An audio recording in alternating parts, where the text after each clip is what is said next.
members. Welcome to Pop Culture Cult. I'm Sean. I'm Janice. And welcome to our breakdown, discussion, reaction, review, playing with toys that I brought for props because props. Nope.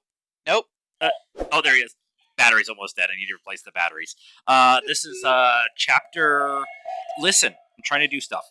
This is reaction to chapter 24, also known as episode 8 of season 3 of The Mandalorian, called The Return.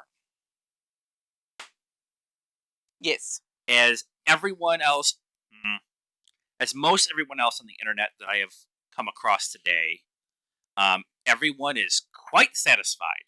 Yeah. Yep. There's multiple different conversations of what is going on, and some people had some very legitimate critiques of the season and this episode. And I think that's just much of those critiques, at least the way they presented, were the story in which they thought it was going, and not necessarily the story that was presented. And so they're butting up against some of the things that were done, like the Darksaber being crushed, and not Bo just giving it up. It's not a critique that I'm like upset with. Like that. That's a style thing. That's a style of one version of the story compared to another version. Right. I mean, you can be all. I mean, those same people would probably be upset if the story was exactly what they thought it was going to be, because then that's fair. There was no surprises. I think the fact that the Darksaber was crushed is amazing. Yeah. It forces the Mandalorians to stop following a thing or following people because they are in possession of the thing and truly moving forward. You're allowing an object to dictate the way you react and feel to someone who is actually a true leader and someone who is not a true leader. Right. And just because pre-Vizsla, to go into the Clone Wars stuff, because pre-Vizsla had the Darksaber, he felt like he had the right to rule Mandalore with an iron fist. Yeah. When he lost that to Maul, with his robotic legs, that's a different story.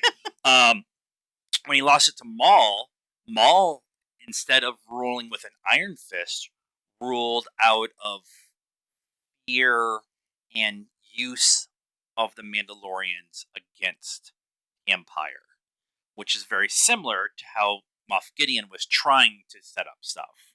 Yeah. But Bo has shown multiple times that she is a leader with or without the sword. Yeah. And her having it crushed in the fight, if it was Sweatpants Bo-Katan in the first 2 episodes in her depressive state, that whole time period, all she talked about was, I need to get it back, I need to kill Gideon, I need to do this, I. And it was all very selfish in that kind of conversation. Her process through this entire season, this is going to be a lot of what we talk about, is everybody's process and their journey through the season of how we got from where they were as people, as characters, to where they are now. Right. So that's going to be a lot of what we're going to talk about. But her story, if it was Sweatpants Bo from the beginning of the season in her depressive state, she would have been crushed and she probably would have died right there. Yeah. Yeah. In a blaze of glory, but she would have died right there. But this Bo, who had been through going back to Mandalore, reuniting the clans, reuniting the people, finding her voice, finding her true self without the saber, even though Din gave it to her. Jaren, apparently, is his proper first name. We'll get into that too. Din is his last name. Well, that's why it's Din Grogu now too. Yeah, so yeah. Or they just name everybody the same first name with right. last name. Din Aegon the Seventh. Right. Because it would be all Game of Thrones references. But her process, her story arc, her going from who she was to who she is now, is a great story. But that person wouldn't have been able to handle it. she no longer needed the sword to be the person because she had her people with her, Yeah. and we're stronger together. Yeah. And so Yeah. I just thought that's I didn't know we are going to start with Bo, but I'm totally cool with starting with Bo. I'm totally down with it. We also need to talk about last week's episode. Last week's episode was called "The Spies," and this episode starts with the very Blade Runner 2049 feel with Elia Kane and her popped collar in the rain. She was obviously a spy, and so a lot of people for the last 7 days have been talking about who the other spy is, Right. Or spies. or spies. Um, and a lot of people were saying it was Axe Wolves. A lot of people were saying it was the armor. Some people were saying it was the three guys, the survivors, the Mandalorian survivors. Yep. And all of those thoughts were correct because there was a um uh, a air of questions of around each of them because Right. each of them had done not so much the survivors, but it was very convenient that they showed up right at the last minute and then showed them how to get to the Great Forge, and then they got Ambush. ambushed. That Yep. was the word. Yep. But everybody had a question around them because everybody was coming from. Axe was coming from a point of selfishness. The armor was coming from a point of selfishness. Bo was coming from a point of selfishness, and so um, everyone has been talking over the last week about who the other spy was. Well, I saw it on the internet, and so I went and confirmed because I am not a Bible author Aficionado. I'm not a Bible author either. Uh, so in the Bible, in the book of Numbers, they tell the story of Moses sending one member of each of the 12 tribes to go out into the desert to find water, food, land, whatever. And they returned with what they were looking for. And that group was called the Spies. And if you look at that from the perspective of John Favreau, who wrote this season, pretty much all by himself. I think there's one episode that Dave helped write, and I think that was um, the flashback with Grogu. Um, he was raised. His mother is Jewish. His father is Italian Catholic. He was raised Jewish. He was in. It's not called seminary, but it was Jewish school until he decided he wanted to try to be an actor, and so he left to become an actor, and probably a great choice for him career wise. And then after his dad died, he kind of started going back towards the church and the religion and stuff like that. So if you look at how authors and writers and creators are dictated by their past or their connection to something else, their religion. If you look at this season as a whole, yeah, it was about the 12 tribes of the Israelites coming back together. And I so the idea of the spies is another example of this entire season, how they every title had multiple meanings to what it was. Yeah. And I was really glad that we had fun with that. We speculated responsibly. Yeah. Most of us. And some people had flow charts and red string, and TikTok was so much fun today because it was all of them like, here's my 6 reasons why blah is the other spy, and almost every one of them came back and went, Yeah. I mean, I was kind of dreading this episode because there was so much, like, is it the armorer who I think we said this last week. I hope that this is her arc and that she's Yeah. not the bad gal Yeah. that we, have been expecting her to be. And um uh the other guy, Axe Wolves. Yeah. Like, and the 3 guys. I mean, I was just waiting for every time one of them, like, went off, like when Axe went off, and I'm like, oh, he's kicking everybody off the ship, and he's gonna use it to, fight them or whatever. And then, I'm like, where's the armor? Or what happened with her? She's like nowhere to be found. And all of a sudden, you hear her voice on the Yeah. comms, and then Surrounded by county mounties and mounties. there was, some the thing going around that they possibly were going to kill Jaren Yeah. off, and then it kind of That's going to be an adjustment. it kind of looked like Grogu might be the one, and Bo sacrificed ultimately herself at the when the ship crashed, in. She had that little dinky shield. Yeah. She wasn't protecting herself, and she wasn't protecting Jaren. She was only protecting Grogu. I mean, he was the only one small enough, and then he protected all of them. So, like, the whole time I was just like, what's going to happen? What's going to happen? And then, we end on the nice little fade to circle around dad and son out on the ranch. Somebody pointed this out. Ginger Snaps, I think it's Ginger Snaps on TikTok. A lot of storytelling, specifically Star Wars storytelling, as of late. But if you look at House of the Dragon or The Last of Us or whatever, like the season ends with our hearts ripped out. Yeah, and it was like, a lot of storytelling has been our hearts being ripped out because it ended on the cliffhanger or a death, or whatever, and or no spoilers for Last of Us, what that was, but this was very satisfying. Yeah, it was I won't say a happy ending, but it's a joyful ending. Yeah, It's from a point of we got what we finally wanted, which was Daddy Jaren, still not gonna work, and Baby Grogu living a peaceful life. Yeah, and what's been going on since the last 2 seconds of the first episode is trying to get them to this point.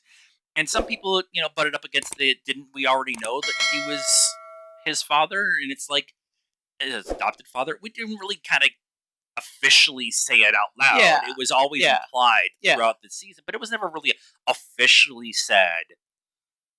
This, it was always somebody else saying, "Go get the kid," or "Go help your kid," or he's under my protection, or call whatever. him. Yeah, they didn't call him his son.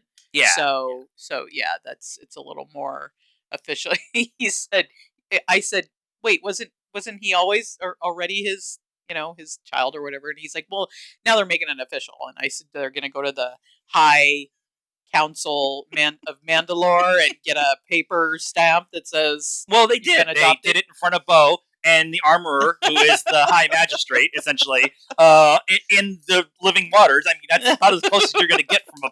It wasn't like paper just laying around somewhere. But it was that idea of Din and Grogu's story arc came to a nice, tied up in a bow ending, and I think that's good. So a lot of people today also were saying this felt like a series finale. Yeah, I kind of thought that like this would have been an okay way to end the series. Yeah, but I mean, there's still a lot of hanging threads out there. Yeah, and what's going on with Mandalore?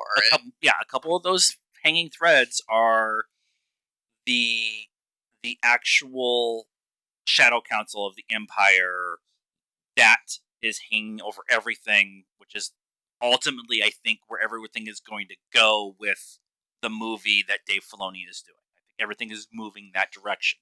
That doesn't necessarily mean that it is for sure, but the momentum feels like it's going that way. Mm-hmm. And somebody pointed out also today that the Rangers of the New Republic show that got canceled or reformatted could be what season 4 of The Mandalorian is, which is the idea of them going out and trying to figure out what these warlords, these unknown Empire entities that are around the area, and that they just don't have enough. The new Republic doesn't have enough umph in themselves right now to go out and do the proper legwork. Now they can with someone like Mando, who is an actual bounty hunter is tracking, and he's got a home base at a viable place that is going to accept him Mm-hmm. and let him be himself. And he's also got backup if he needs it with the Mandalorians on Mandalore. Mm-hmm. Yep. And so I that idea I'm cool with. There's also the hanging thread of, was that actually Gideon? Right.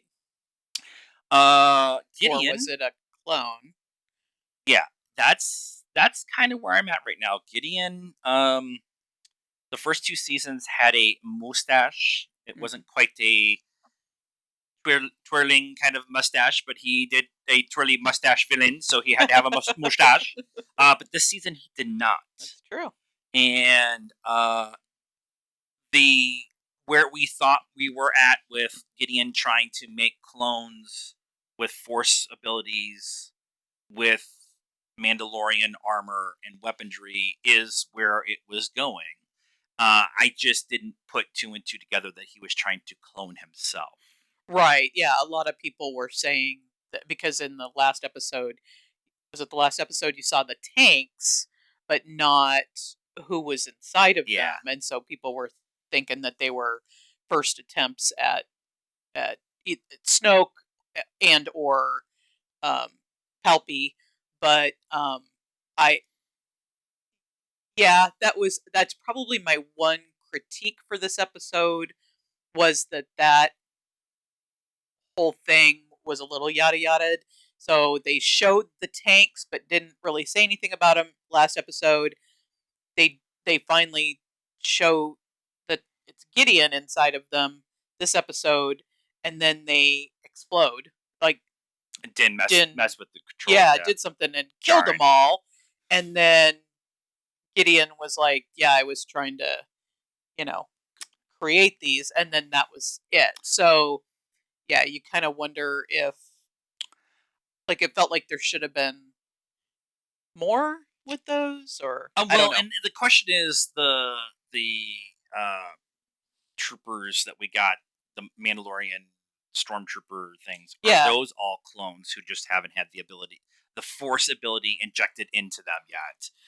right. Which is one of the things that Gideon did talk about was, I was one step away from having the ultimate weapon, and that was being able to use the Force. Right, because And that's why so they had Grogu. They were they were trying to trying to get take Grogu, yeah. that, So, so he had all oh, these clones. They kicking just the didn't have camera. that last, whatever Yeah, yeah. And so, piece. and that's not how the Force works. It's not how any of this works. Um, Force Center pointed out this afternoon that the story has been about the Mandalorians coming together, stronger together, which is a reoccurring theme in Star Wars. It That's why that scene in The Rise of Skywalker is so important. Why that movie is so good. It is about coming together. Um, and so it's about the Mandalorians coming together. They're stronger together. They need to be together. Um, and what their definition of home is, and what their definition of what a Mandalorian is. We'll get into that in a second. And then you have Gideon's point of view, which is self. Everything is about myself. Hmm. It's all about me. It's all, and I want to make more of me. I want to make myself the best version of myself and then reproduce myself into different forms. And so, look, I understand that I could have used maybe 5 more minutes, 3 more minutes of just dialogue of mustache twirling. This is my grand plan, kind of thing. But ultimately, I it he is the antagonist for the series, uh, about coming together and finding your true purpose. And so I don't necessarily need that.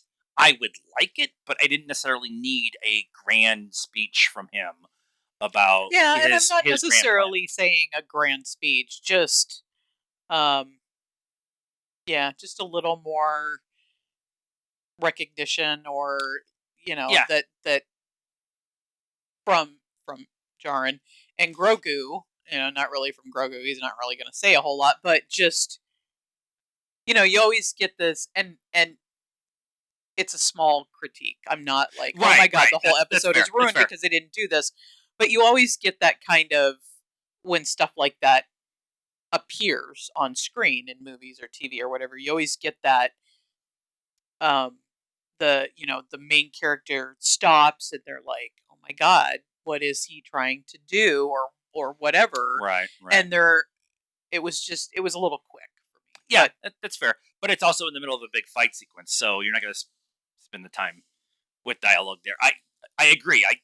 I'm actually thinking, the more I think about it, like spending a little bit more time about what that was would make a little bit make I think this episode near close to perfect for me. I don't know if there's actually a perfect episode. Yeah.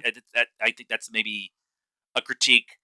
That one, and Axe Woves going from a cave to low atmosphere in a jetpack. Now, some people might butt up against that because they had proved earlier that the jetpacks can't go very far, but they never explained how far that was. Yeah. And they did explain when Jaren went to Mandalore the first time. He talked about sealing his helmet to go outside. Yeah. Stuff like that. So and they sealed him and Bo-Katan they were sealed when they went into the living waters. Into living waters, sunk right? Down Right. The bottom, So there is like actually like there's stuff laid out, but I can see where people like what you're talking about could butt up against that part to kind of take them out. But where they kind of explained it with Axe and what he was doing, they didn't necessarily spend the extra time 5 episodes ago to explain what Gideon was doing. Because Gideon didn't show up until the last 2 episodes. Right. And the little bit that they kind of talked, I mean, like,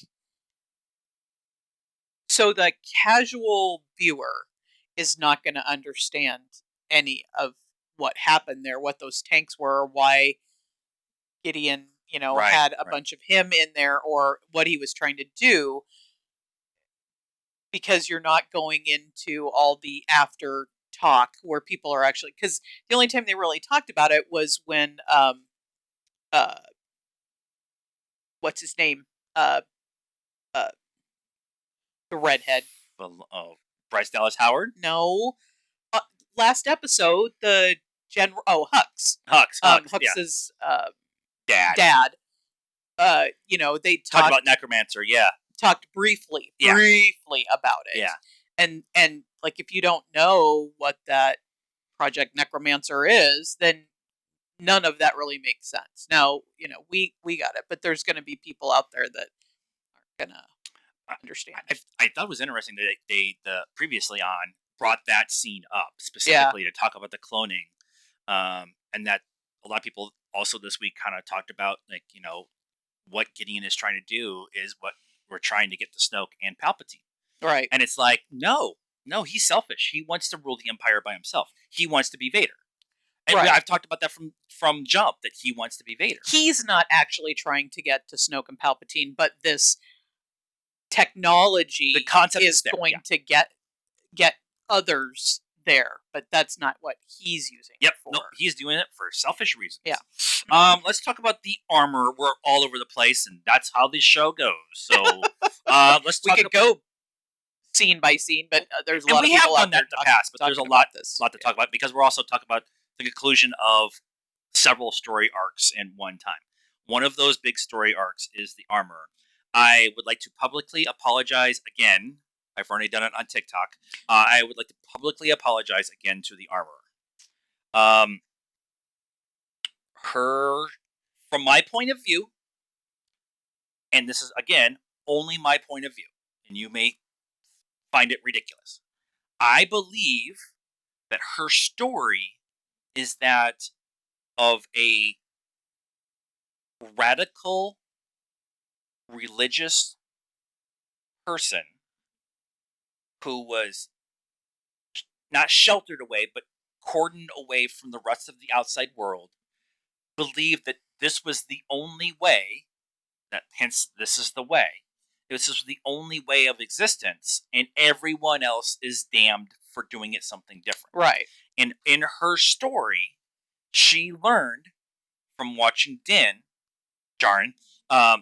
Gideon, watching Bo-Katan, watching Paz, watching all these other people, that there is other ways of being being Mandalorian specifically, but following the creed. There's different versions of the creed, Right. and that opened her eyes to accepting she still has her faith, but her faith is not set in stone in one particular way. It is now open to multiple versions of what it means to be Mandalorian.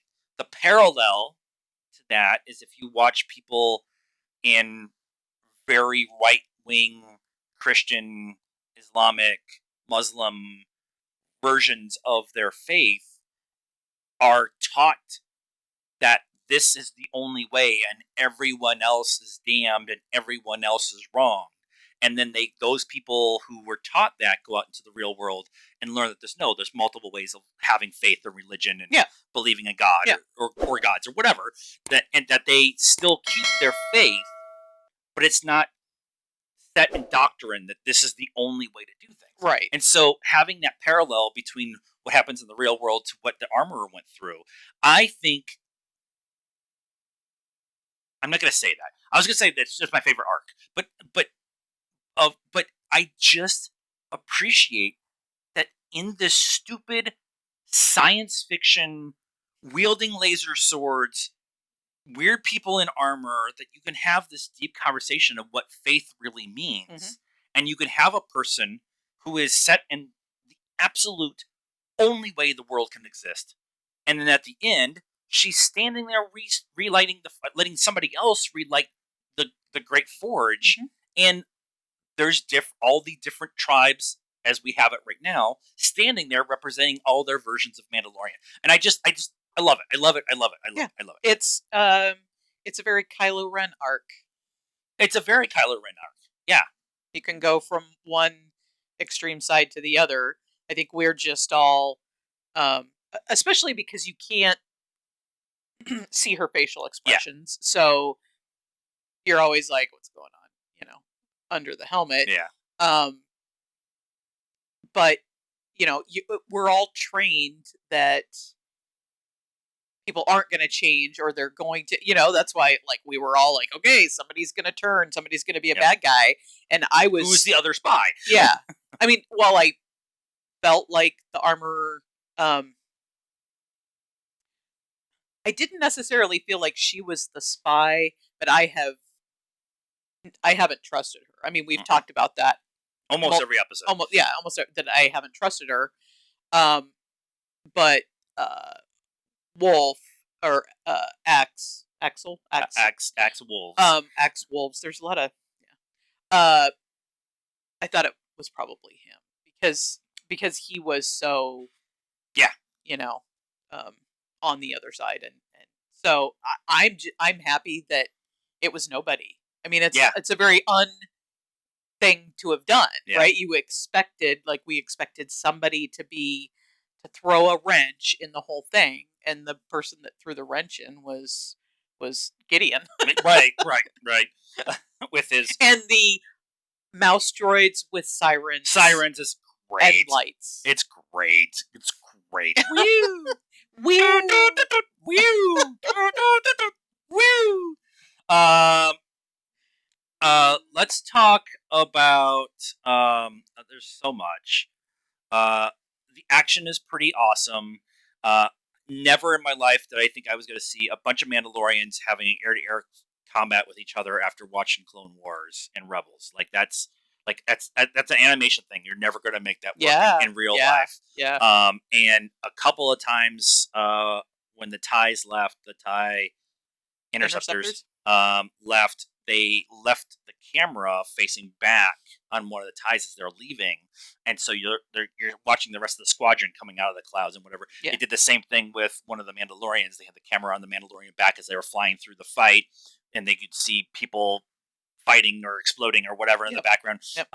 That never would have happened in season 1. They had to go ask the 501st, "Hey, you guys want to spend some time on the set today? Because we don't have enough money for 50 stormtroopers." Yeah. And then now we have 100 guys in freaking space armor flying around the sky, having a full on fight. So like that was great. I did want to talk about the fight between Din, Praetorians, Din and Gideon, Bo and Gideon, Grogu and the Praetorians, Grogu and Din and the Praetorians. So that whole sequence, um, the hallway scene. It's not Daredevil hallway scene, but it's pretty damn good.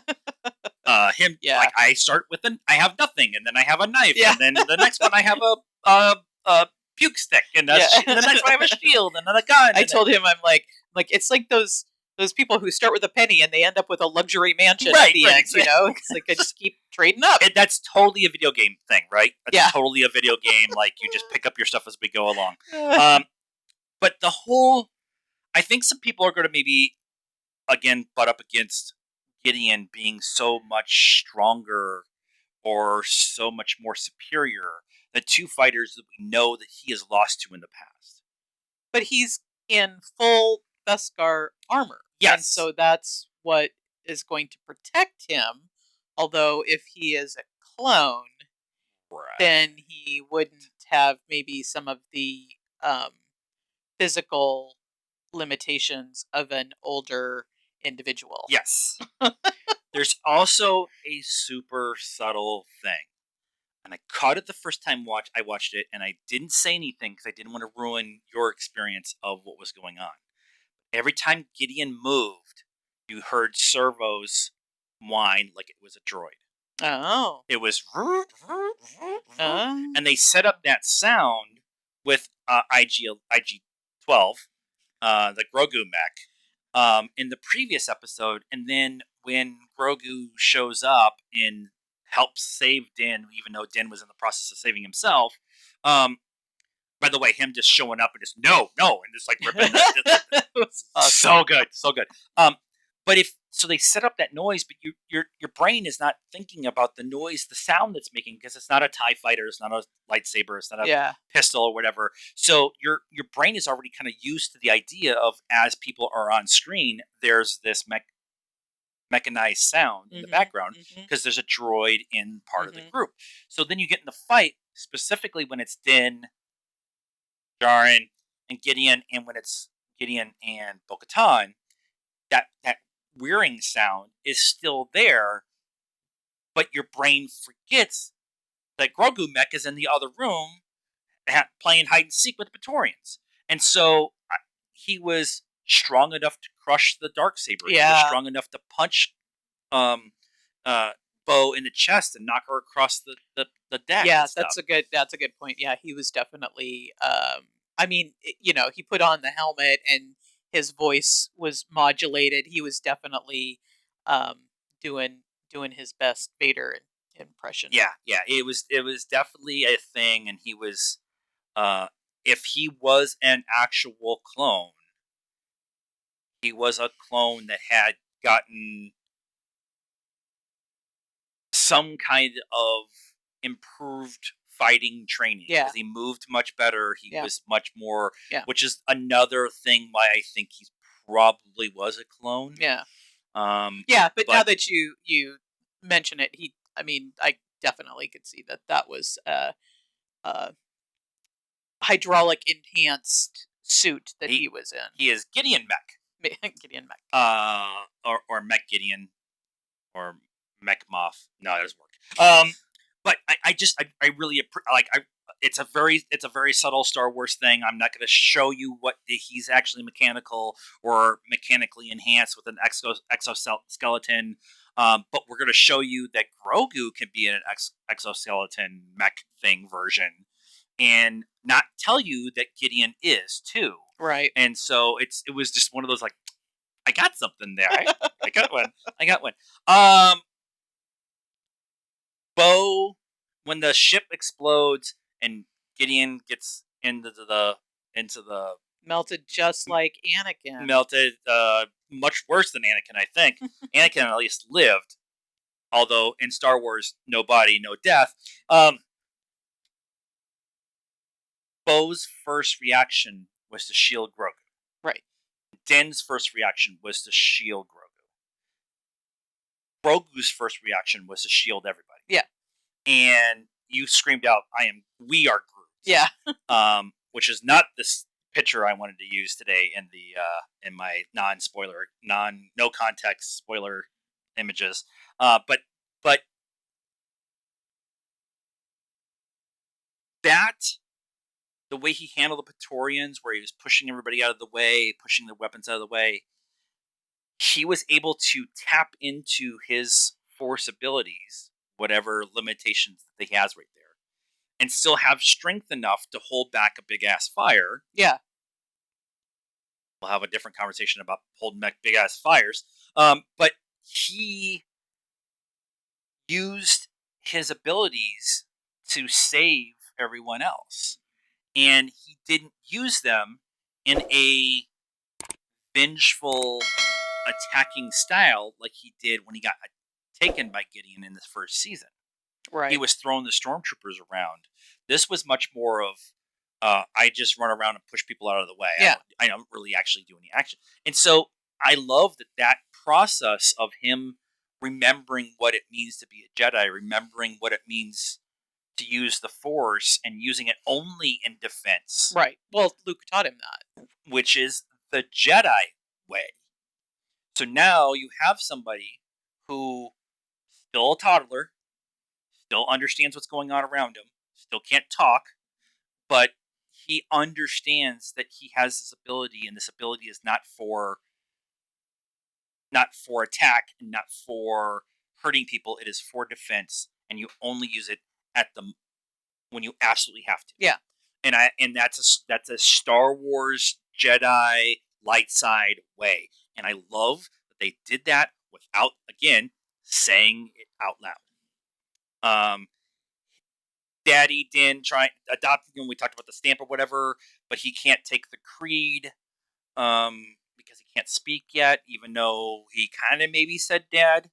Kind of maybe said this is the way earlier in the season. But him looking down into the living waters and saying hi to the mythosaur, that might be setting up something. That may not be setting up something. Grogu riding a mythosaur. There is fan art out there, and I'm not saying that if I find it, I might not buy it. But yeah, but that idea of it's there. It's that kind of conversation. But he's already had a connection with a giant rancor. So, and we talked about that during the Book of Boba Fett. That was maybe his specialty as a Force user. Animal with animal connection and whatever. But I think that's a kind of a conversation. I'm trying to think of anything else. I think we've pretty much covered all the big stuff. Theme wise, we talked about the fighting and all that stuff. Overall, I understand why some people had struggles with this season, but I think it was a really good season. Yeah. It did feel, I would say the tone felt a little different. Like each season, honestly, the tone has been a little different. But I liked last season, every episode, I don't know. I guess some of the episodes in this season were tonally very different as well. But it kind of felt like, they had everybody doing one or maybe two episodes directing. Yeah. And this season to me felt a little more cohesive, a little less like the story of the week. This is this style and this is this style. Yeah, there was an underlying theme to the last season, but it was very muted compared to the underlying theme of this season. It was way more. It was still episode of the week, but the theme was way more. The theme was out in front, and because we need to get to Mandalore, and the theme was out in front, and the adventure of the week was in the background. Yeah, and it was feeding the main story of what the main point was, and the main point was bringing the Mandalorians back together. I'm doing this thing with my fingers tonight, like, please do what you think is right and send money. If I just put this in my hand, I'll stop playing with. But the idea of We're stronger together has always been the story throughout Star Wars. From Star Wars, A New Hope, all the way through every story, every comic, every book, every comic animated series, everything has had this we are stronger together, and the Empire does everything in its power to pull everybody apart and isolate everybody. And this story of the Mandalorian started off with an isolated part of the universe, of the galaxy, and as it slowly expanded out to have this big epic story of bringing everyone back together, the Mandalore. And I think that's awesome. Now, what we have going forward, we have Ahsoka in August. That's it. That's my theory. Yeah. Well, I have no idea what the next season's going to be. No. I don't know how we're going to John be has it connecting already everything. written, apparently. So We're gonna what? John has it written already. John has it written already. And one of the things that somebody, the Force Center said today was, I don't know if we're going to get a season 4, but we know it's written. And some people are saying that it's going to be Rangers of the New Republic kind of feel to it, or at least the story elements to that. And if we are technically building the Mandoverse with Skeleton Crew and Ahsoka and Book of Boba Fett and the Mandalorian to this epic showdown with the remnants of the Empire, then yeah, then I might have some thoughts. But I really liked this season because I couldn't sit there and say this is where we're going. This Yeah. is the point on the map where we're going. And as much as I love that with The Last of Us, I really appreciated that we didn't have that this season. So I'm excited for when the next season's coming, probably in 2025, because that's when next celebration is. Right. That is our final thoughts on The Mandalorian Season 3, Episode 24, Chapter 24, and the season overall. Let us know what you thought of this breakdown or reaction in the comments down below. Please be nice. It's a requirement around here. Like this video, subscribe to the channel, hit the bell for notifications, and hit us up on all the social media. Facebook, Instagram, Twitter, and like I said, TikTok. Links in the description down below. I'm so satisfied. I need a cocktail. And until next time, cult members, good afternoon, good evening, and good night now. What is this voice?